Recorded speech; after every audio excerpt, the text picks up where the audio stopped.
develop it. So how far are we in terms of patriotism?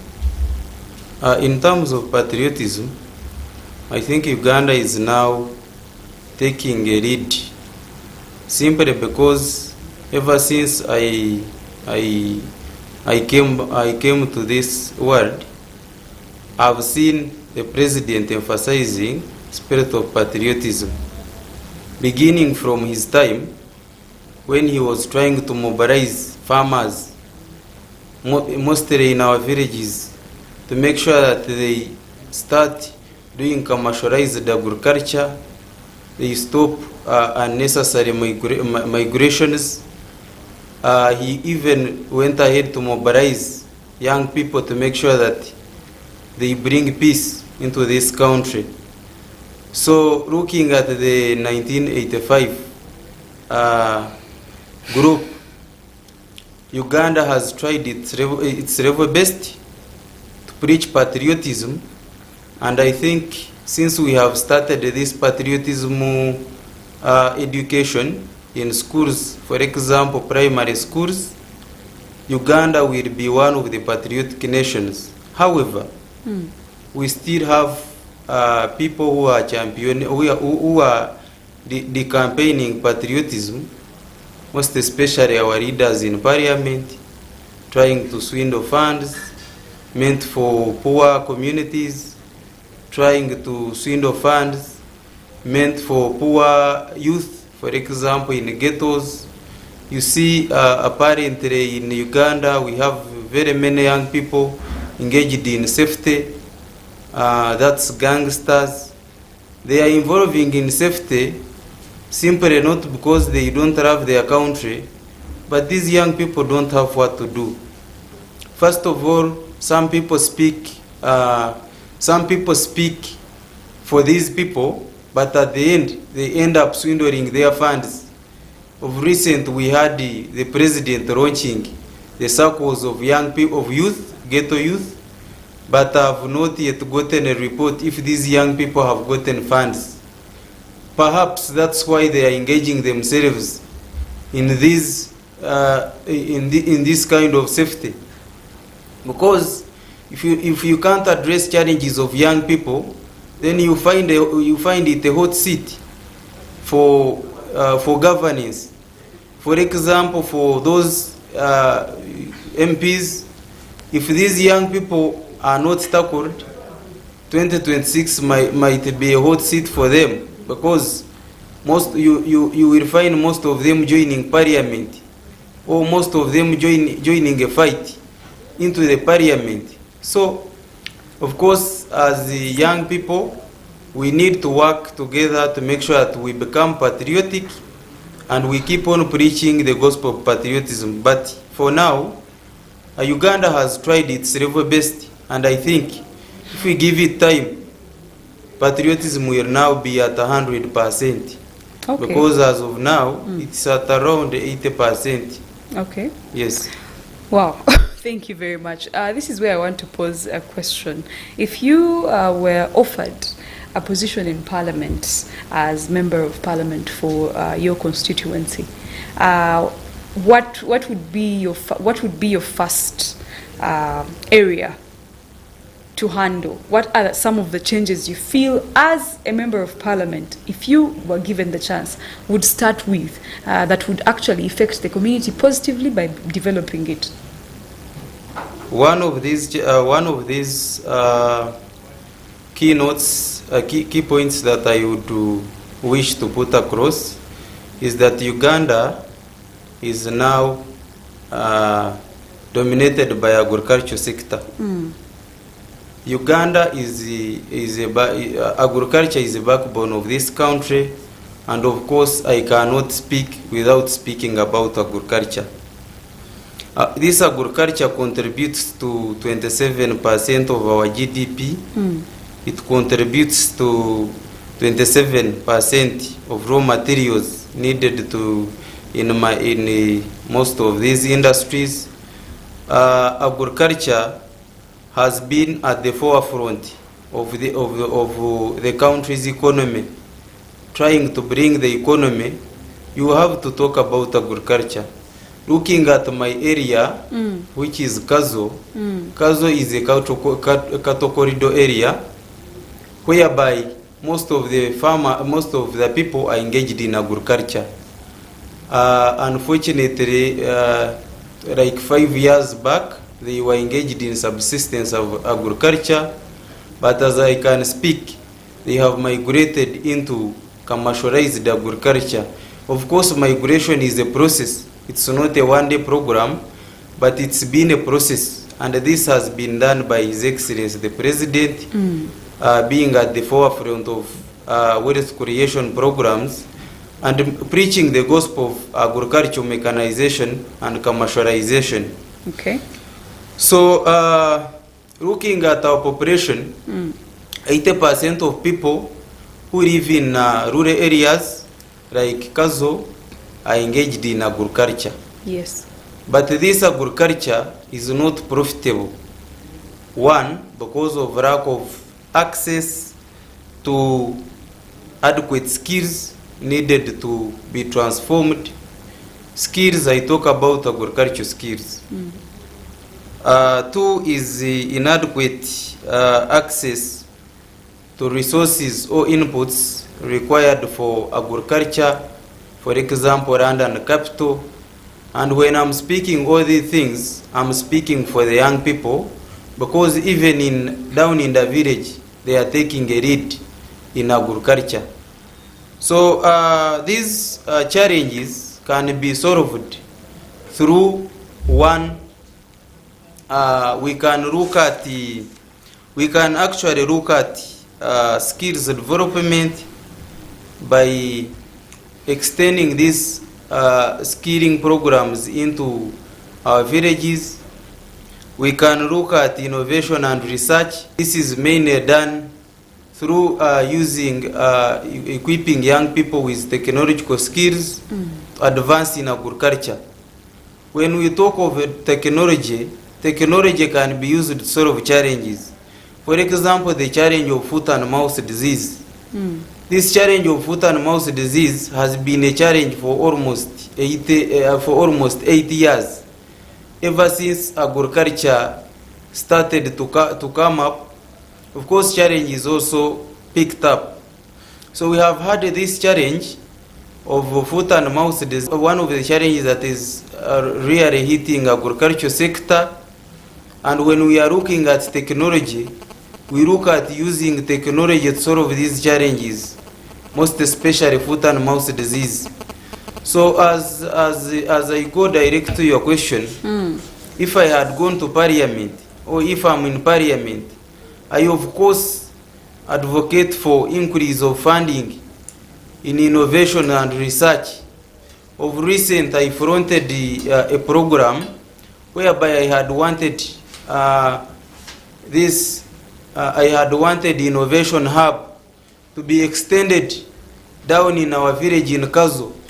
And I think that this letter was forwarded to the president, much as he advised us that we need to sort some of these things, of which we are now cleaning, and we want to repost the letter back to him to make sure that he increases funding in innovation and research.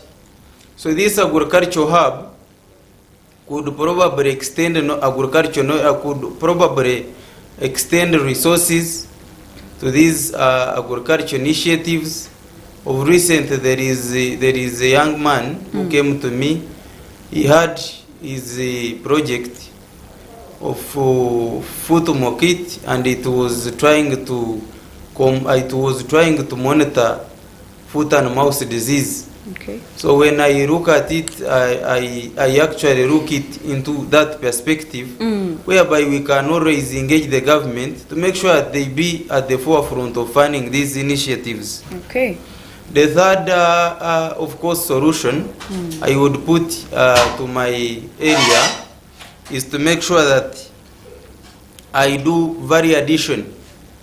Over 80% of young people engaged in entrepreneurship, for example, winery, cannot access market simply because government is overtaxing these people. Even to get a stamp of putting your wine into the market is a challenge. So if I'm a member of parliament, I would at least look at things to do with value addition, because value addition would increase employment opportunities for these young people, because I know almost 80% are now coming up with at least what to do, but they can hardly get out, they can hardly compete into the market, simply because it is too costly for them to enter the market. As I speak, we are, of course, as NRM Youth Cadres Association, through innovation and research project, we are trying to see a way of maneuvering into these industries, for example, into institutions like UNBS, to negotiate for at least reduced costs when it comes to standardization of our products, such as winery and other agricultural products. So as a member of parliament, or you never know, I might be in a parliament, since you have put it across. So then I will start thinking about it, and my people had already requested that I be one. So I would also look at bridging a gap between the government and young people. When you look at the current situation, it's as if the gap between the young people and government is a bit distant. This is because our leaders in power, most especially parliamentarians, have actually put a cross on a gap, on this gap.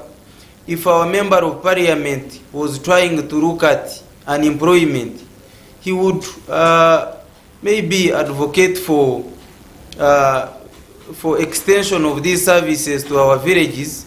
He would probably campaign for reduced costs of at least entering into the market, would at least be the ones at the forefront of promoting Uganda products. For example, people are making wines, so these MPs would at least come up with a policy that would help us enter the market, most especially young people. So I also look at doing wealth creation campaigns, not only in my constituency, but also across the country. This would probably lead to increased access of knowledge about wealth creation programs. When I'm speaking about that, I'm actually speaking about what we have just done as association of NRM Youth Cadres. We have tried to bridge a gap between NRM Secretariat and young people. Of recent, we are trying to traverse the country, and we started from northern Uganda, whereby we were using a tree planting campaign project to sensitize people on how they can get out of poverty, on sensitizing young people how they can get out of poverty by engaging themselves in wealth creation programs. Most of these programs actually talk of Emyoga, talk of Operation Wealth Creation, which was initiated immediately after the takeover of His Excellency the President, talk of YLP Youth Rival Program, talk of Parish Development Model. All these programs were designed to at least allow youth start agriculture initiatives, to allow youth be combated into commercialized agriculture. However, these programs have been laid down by people like corrupt people in government. As a solution to this, I think if young people are now coming up to take positions, for example, at their village level, it would probably, perhaps, it would give us a chance to know what these young people want. So if these young people are taking a lead in designing these programs, for example, research, they would at least give us a clear knowledge on how we are going to advocate for these programs. What we have been doing in our field is to consult young people and look at what they exactly want. Looking at districts like Koboko, Koboko is a very, very good district with big chunks of land, but of course people can hardly use that land simply because they have not had any knowledge about agriculture. So what we have been doing is to consult young people and look at the challenges affecting them, look at the solutions. So in Koboko, we actually found out that most of these young people are only living on driving border as the only job, and of which that cannot sustain them. So they probably need to, first of all, be engaged so much, and we are going to go back and engage these young people. We are going to go back and engage these young people with the leadership of NRM Secretariat so that they can also hear some of these challenges affecting young people. Yeah. Thank you very much. All right, that's a very beautiful discussion. I am really, really glad that we have youth of such minds as Nahamya Emmanuel's. Now, I'd like to cross to comparison between agriculture and tourism, because Yes. we are a country that has a lot to show and offer outside Uganda. But before that, I'll bring that after the break. But before we go for a break, how is the relationship between the NRM Youth Cadres Association and the NRM Secretariat, like you mentioned, or the NRM as a party? What is the relationship and how is it? Apparently, the relationship between the NRM Secretariat and the NRM party, they are like twins. They work hand in hand. The NRM Youth Cadres Association with the NRM Secretariat, probably. One is that the NRM Youth Cadres Association was trying to mobilize young people's voice into one voice. And perhaps that's what the NRM Secretariat want. Perhaps that's what is cadreship is under the NRM Secretariat.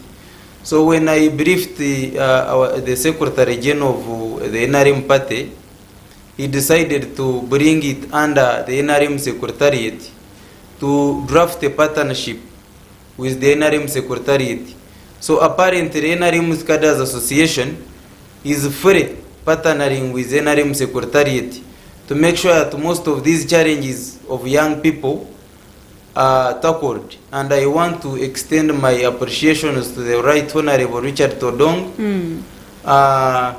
with the leadership of NRM Secretariat at hand and the administration for allowing us be part of this game, which is going to be wealth creation, climate change, patriotism, and of course looking at socio-economic transformation as one of the core values of NRM. So the NRM Secretariat is now working closely with the NRM Youth Cadres Association, and we are in official we are in official marriage. Perhaps the official marriage will be anytime soon. We are going to have the official marriage. Okay. Yes. It is but a for very now we are in cohabitation. Not bad. At least you are beyond the dating stages. Definitely. Hey, the future is bright, if I may say.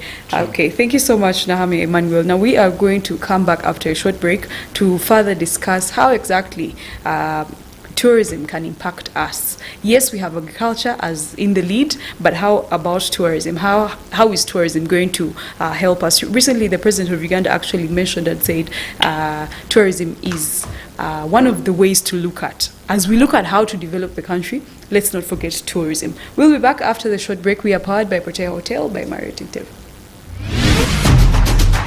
Issues at hand, powered by Protea Hotel by Marriott Entebbe. Comfort and luxury at its best.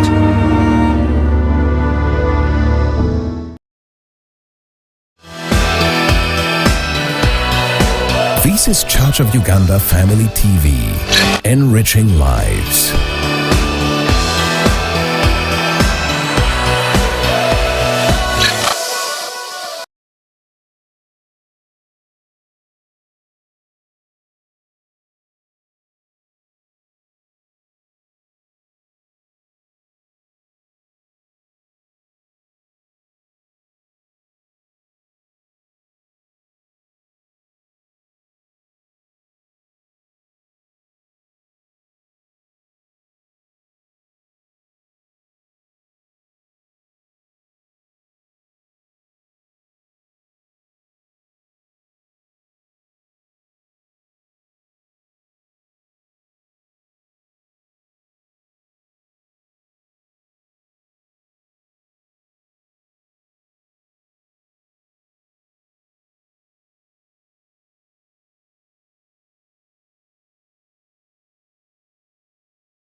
This is Church of Uganda Family TV, enriching lives.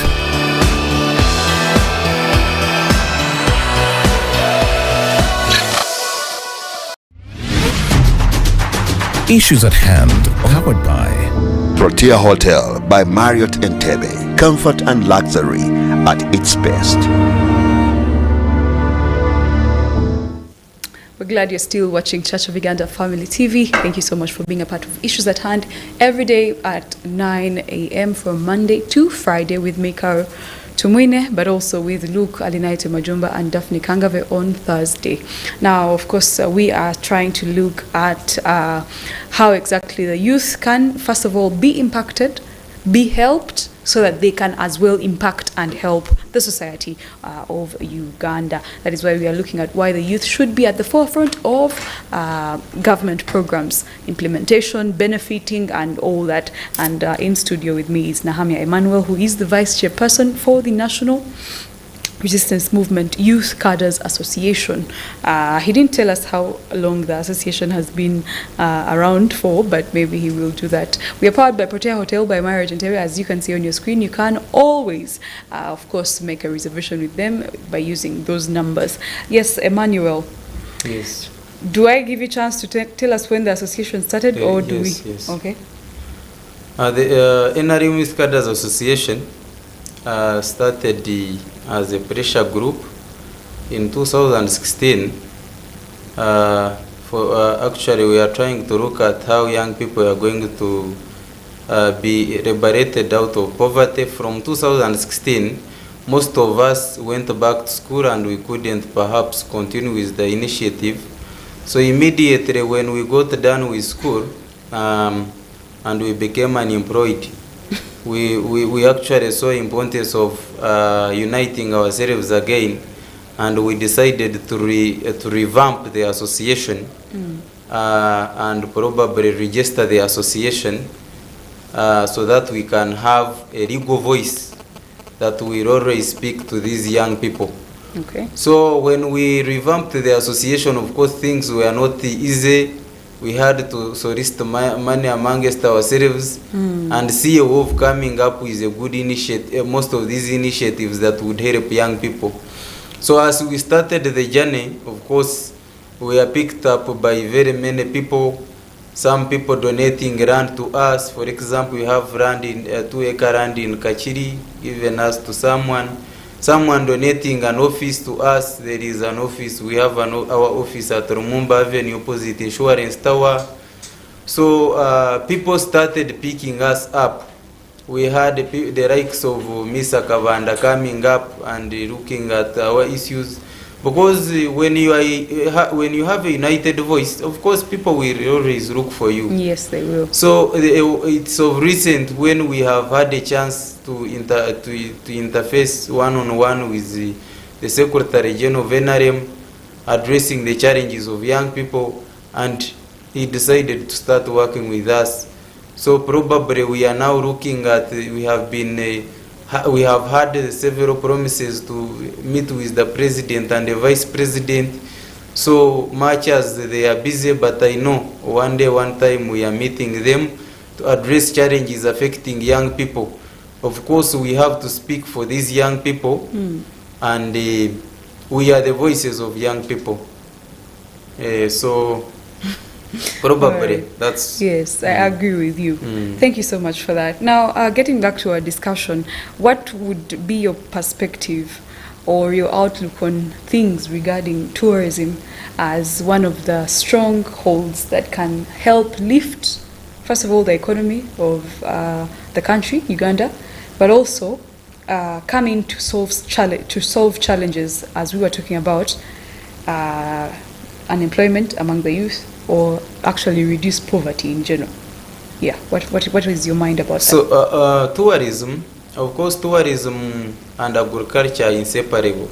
Sometimes you find that you cannot separate them, because when you bring tourists, they will probably have to look at our Ankore cows, look at how precious they are. They have to look at our pretty wild animals. And of course, some of these people are doing are doing these things as agriculture.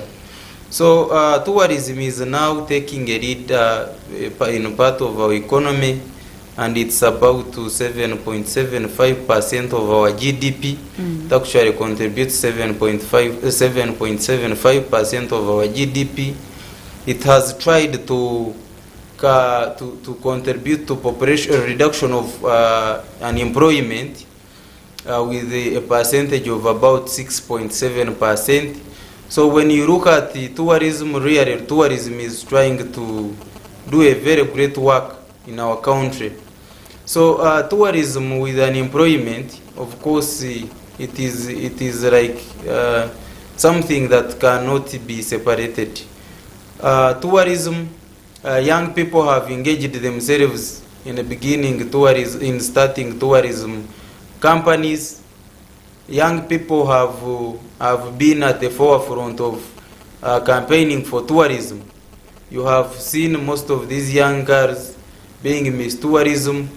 You have seen most of these young boys advocating for more tourism sector sessions, so that they can have a clear knowledge about tourism. So tourism as a sector attracts more international people to come into Uganda. And of recent, Uganda has been depending on donor funding, of which this donor funding is being reduced. So as a way of attracting international funding again, we need to engage ourselves in tourism. That's why perhaps the president is advocating for more funding of tourism sector, simply because we have to see a way of attracting international funding so that we can have a stable economy. Apparently our economy is not doing well, and maybe perhaps that's why we have a lot of challenges of unemployment and poverty. So we need to look at the sectors like tourism, agriculture. We actually need to start up institutions that can really train young people into tourism. Apparently, most of these young people are engaging themselves in tourism, don't have clear knowledge about tourism. They just come in as a way of finding what to do. So perhaps if the government wants to increase, to actually get engaged in tourism sector, let it be one of the hands-on trained skills. As we look at training young people to be good carpenters, we need to train young people how to preserve their nature, how to protect these wild animals by fighting illegal hunting. We need to look at engaging these young people more in agriculture sector, in the tourism sector. Sorry, I'm used to agriculture so much because I'm born from an agricultural background. Yes, background. Yes. But of course, looking at tourism with young people, we first of all need to have clear knowledge about young people getting engaged into agriculture. It has been a challenge that we have into tourism. Sorry, we have had a challenge that these young people have focused so much on other sectors and left agriculture and left tourism. Tourism. It's understandable. It's understandable. Yes. And left tourism. They have left tourism not because they don't want to be engaged in tourism, but because they find it hard to perhaps get engaged into tourism. Of recent, I wanted to register I wanted to register a company for tours and travel. But the startup was too high for me. How much was the startup? I looked at the startup paying almost 50 million minimum. Ooh. Simply because, first of all, you have to be having vehicles to be transporting these people. Yeah. You have to be having a very big office, perhaps at the airport. You have to rent some of these offices, maybe near the national game, near the game parks. But that's how others are doing it. How about if we as the youth maybe decided and said, if tourists come, our company will take them by border, so that they experience. It's another way of them touring the life that they've come to. What do you think about that? Of course, when we look at that, it can probably work, but 100% is actually 80% is that when these tourists come, first of all, they want to tour the nature of the country. They want to look at the nature of Kasese, perhaps, which is at least a tourist area. They want to go far. They want to go far. They would not want to look at the borders in Uganda, maybe to look at the potholes of the country. In the town. The town.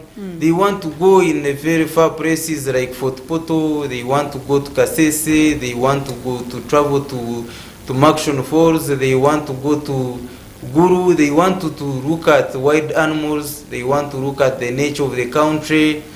Perhaps what we can do is to make sure that we beautify our places by first of all looking at nature, and this nature can be beautified, of course, by very many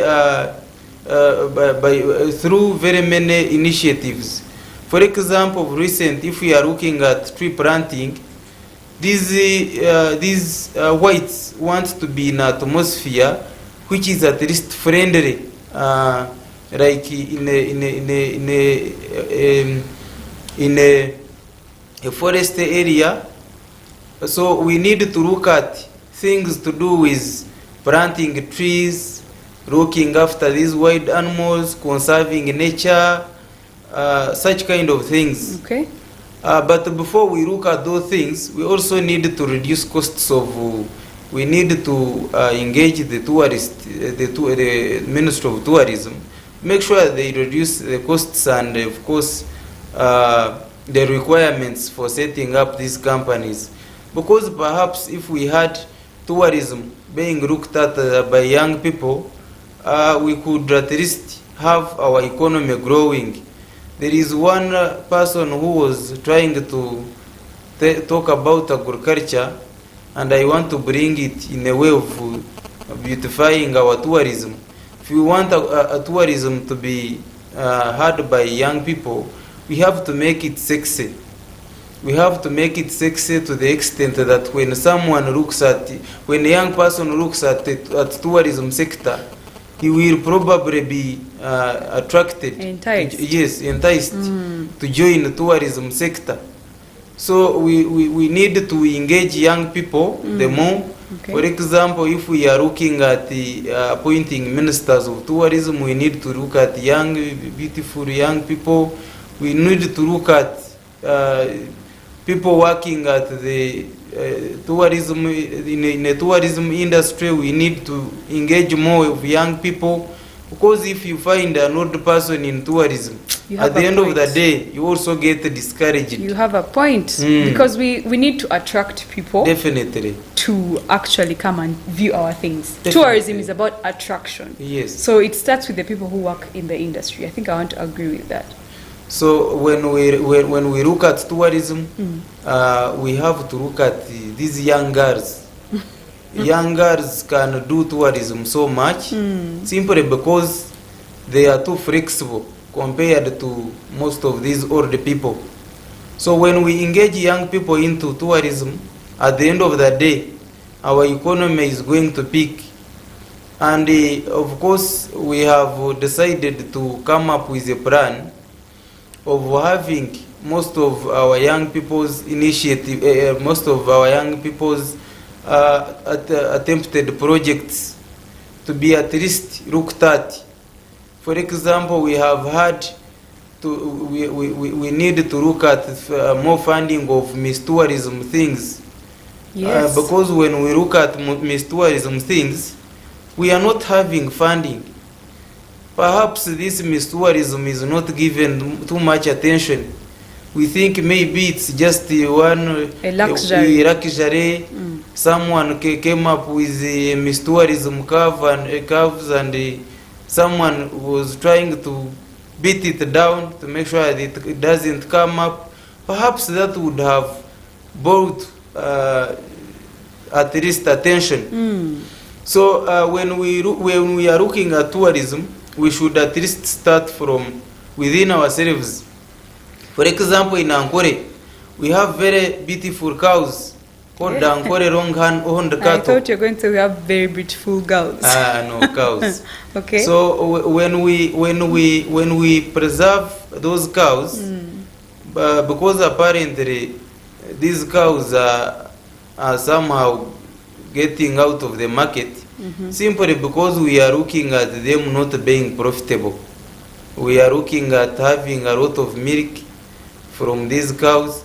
But if we could set up some industrial parks, tourism parks in Ankole, and reserve some of these long-horned cattle, they would perhaps bring more tourists into this country.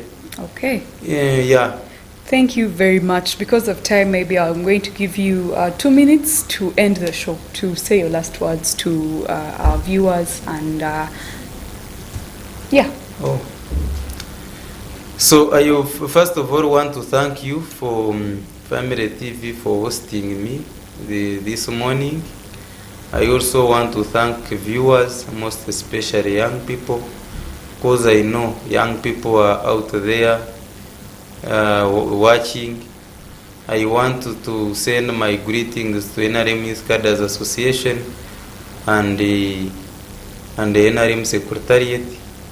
I also want to thank the Office of the Secretary General for having us accommodated into their office. Of recent, we had interactions with the Secretary General and the Director of Finance and Administration about how we are going to increase funding to most of these young people's initiatives. So perhaps the reason to why we are coming up with such kind of associations is to make sure that we join young people in one voice. So I want to urge young people, if you want to get out of poverty, one, you need to be patriotic to your country. Two, you need to work on integrity. Three, you need to be disciplined. If you love your country, perhaps you would advocate for things to do with environment. Apparently, you saw the heat wave that was coming up, so you could at least advocate things to do with environmental protection. You start that activism about environmental protection. Instead of rioting, you would perhaps join the government in promoting these initiatives. You would join the government in promoting wealth creation. You would join government in promoting circles, because apparently we are trying to have more circles so that young people can quickly access funds. So perhaps if you are patriotic, you cannot be wasteful. If you are patriotic, you can't just drop. You cannot just drop bottles everywhere. If you are patriotic, you cannot look at a corrupt person and you fail to report him or her or whistleblow. If you are patriotic, you cannot waste government money. If you are patriotic, you will always advocate for better policies for this country. I want to thank you so much. I wish you all the best throughout your week, and I thank you. Wow, thank you very much, Nahamya Emmanuel. I must say, I really feel like holding a debate.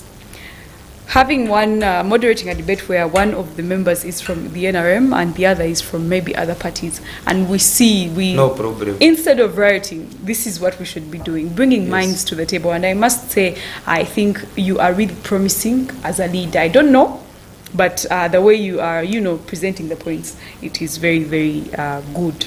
That is my personal opinion. Yeah. But thank you so much. Our regards to the NRM Youth Cadres Association from Church of Uganda Family TV. And of course, thank you so much for the good work and initiatives that you are carrying out for our community. All right, thank you so much for being a part of Issues at Hand this morning. Thank you so much for being a part of Church of Uganda Family TV. Remember, we are the official broadcasters for the upcoming event on 3rd of June. That is Martyrs Day. However, before that, we will have the men's conference, women's conference, and other days that you shouldn't miss out. Sunday services that the previous day 2nd June will be run and broadcast live here on Church of Uganda Family TV. However, we still have a string of programs coming in that you ought not to miss. My name is Carol Tumwine Noamani, and this is Church of Uganda Family TV. The views expressed on this show are not necessarily those of this television or its management, but as of individuals as we hear them. Issues at hand, powered by Protea Hotel by Marriott Entebbe. Comfort and luxury at its best.